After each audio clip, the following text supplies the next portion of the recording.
எல்லோருக்கும் வணக்கம். 2019ஆம் ஆண்டு இடம்பெற்ற கல்குலேஷன் கேள்வியின் மிகுதி பகுதியை நாங்கள் இப்போது பார்ப்போம். நேற்று நாங்கள் நடைமுறை ஒன்றுக்கான விளக்கத்தை பார்த்தோம். அதில் சிறு தவறு ஒன்று இடம்பெற்றிருந்தது. என்னென்றால் SO4 சல்ஃபேட்டாகவே உள்ளடிவாகிறது, அதுபோன்று SO3 சல்ஃபைட்டாகவே உள்ளடிவாகிறது. நான் தெளிவாக சொல்லி போட்டு அங்கே போட்டில் பிழையாக மாறி எழுதியிருந்தேன்னு நினைக்கிறேன். அதை ஒரு பார்த்து கொள்ளுங்கோ. சரி, நாங்கள் இப்போது நடைமுறை 2க்கான விடயத்துக்கு போவோம்.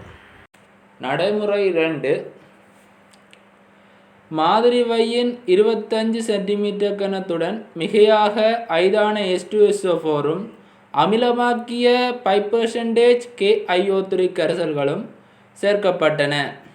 மாப்பொருளை காட்டியாக பயன்படுத்தி ஒரு 0.020 மூல் டெசிமீட்டர் -3 Na2H2O3 கரைசலுடன் விடுவிக்கப்படும் I2 ஆனது உடனடியாக நியமிப்பு செய்யப்பட்டது. பயன்படுத்திய Na2H2O3 கன அளவு 20 சென்டிமீட்டர் கனமாக இருந்தது.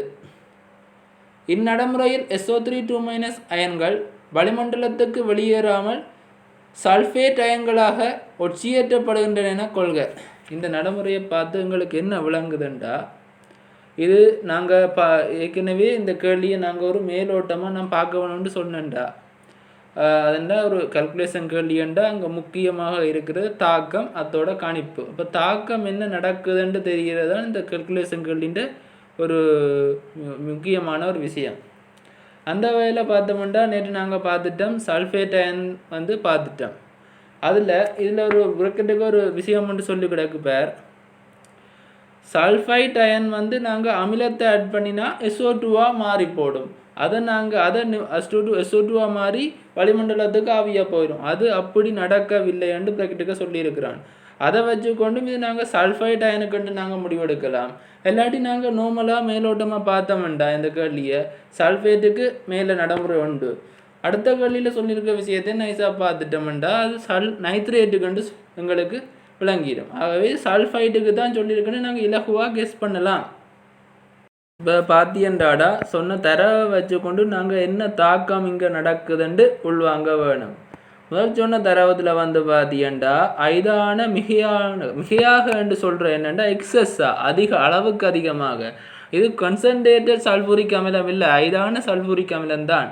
மிகையாக என்று சொல்கிறதுக்கான ஒரு காரணம் அது அளவுக்கு அதிகமாக ஊற்றுற சில பேர் மாறி நினச்சிருப்பீங்க, அதான் நான் சொல்கிறேன்டா. இப்போ ஐதான H2SO4 அமிலமாக்கிய கரைசல் அது 5% KiO3, 5% அமிலமாக்கப்பட்ட KiO3. அந்த KiO3 இதில் என்ன தாக்கம் நடக்குதுன்னு நாங்கள் சிந்திக்க வேணும். இப்போ பார்த்தோம்னா IO3- SO3 அமில ஊடகத்தில் தாக்கினா எங்களுக்கு இன்னும் வரும் IO3- SO3 தாக்கி SO4 I2 பெறும்.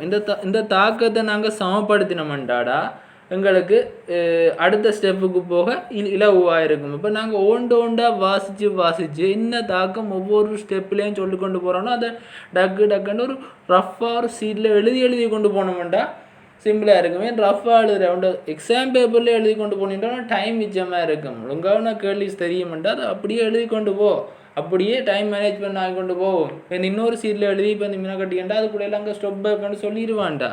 அது இந்த பெரிய ஒரு கவலை. தெரிஞ்ச ஒரு கேள்வியை செய்யாம விட்டுட்டு வர பெரிய கவலைன்னு எனக்கு தெரியுண்டா, எல்லாருக்கும் தெரியுண்டா. தெரியாத கேள்வியை நாங்கள் செய்யாம வேற தெரிஞ்ச கேள்வியை செய்யாமல் விட்டுட்டு வந்தோம்டா அது ஒரு பெரிய ஒரு அப்போ ஒரு தாங்கில ஒரு கவலை. அடுத்த நாள் பாடத்தையும் எவ்வளோ பாதிக்கும் அந்த டென்ஷன். அதெல்லாம் பார்த்துக்கோ, ஒழுங்காக எழுதி சேர்ந்துக்கோ. அடுத்தது சொல்கிறான் 0.02 மோல் டெசிமீட்டர் -3 Na2H2O3 கரைசலுடன் விடுவிக்கப்பட்ட I2 நியமிக்கப்பட்டதான். அப்போ இந்த விடுவிக்கப்பட்ட I2வுக்கும் Na2H2O3க்கும் தாக்கம். இந்த நேரத்தில் அவன் சொல்கிறான் மாப்பொருளை காட்டியாக பயன்படுத்தப்பட்டது. அது நிறமாற்றத்தை அவதானிக்கிறதுக்காக அப்படி சொல்கிறான்டா. அதை வச்சு பெருசாக குழம்பாத. உனக்கு நார்மலாக தெரிகிற I2வுக்கும் Na2H2O3க்கும் இடையிலான தாக்கம்தான். தாக்கினா 1:2 ரேஷியோவில் தாக்கி விளைவு வரும்னு தெரியணும். அந்த தாக்கத்தை நீ உடனே எழுதுற, இதை சொல்லி அதை வாய்ச்சி அந்த தாக்கத்தை எழுதி கொண்டு போனியண்டா உனக்கு சிம்பிளாக இருக்குமடா. சொல்ல விளங்குது தானிடா. அப்போ இந்த 2 தாக்கம் தாண்ட இந்த நடைமுறை 2ல் எங்களுக்கு தேவைப்படுது. இந்த 2 தாக்கத்தை வச்சுக்கொண்டு எங்களுக்கு அந்த சல்ஃபைட் அயன் செறிவை நாங்கள் இலகுவாக கணித்து கொள்ளலாம். எங்களுக்கு தெரிஞ்ச தடவை சொல்கிறான் பேர் அவன் கேள்வியில் அப்படியே வடிவாக சொல்கிறான்.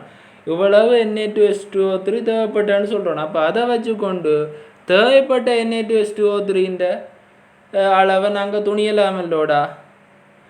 இப்போ நாங்கள் முதல்ல என்னையே வேணும் இந்த கேள்வியை வாசித்து அதில் என்னென்ன தாக்கம் நடக்குதோ தாக்கத்தை ஒழுங்காக எழுதணும். அதுக்கு பிறகு தான் கணிப்பு கேள்விக்கு போகணும். அவனுக்கு ஸ்கீமில் அப்படி சொல்லலடா.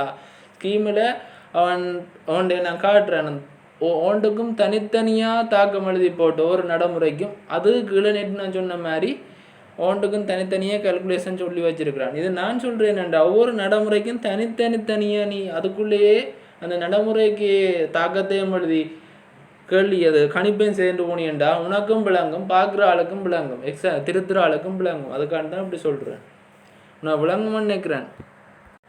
அப்போ தேவைப்பட்ட Na2H2O3 ரெண்டு போட்டுட்டடாப்பா. அதில் நாங்கள் தந்துருக்கோம் 0.0220 மோல் டெசிமீட்டர் -3 இன்ட்ரு அந்த கனவோட எவ்வளோ 20 சென்டிமீட்டர் கனம் 20 -3 டெசிமீட்டர் கனம் போட்டு நாங்கள் மூளை கணிக்க வேண்டியது தான்.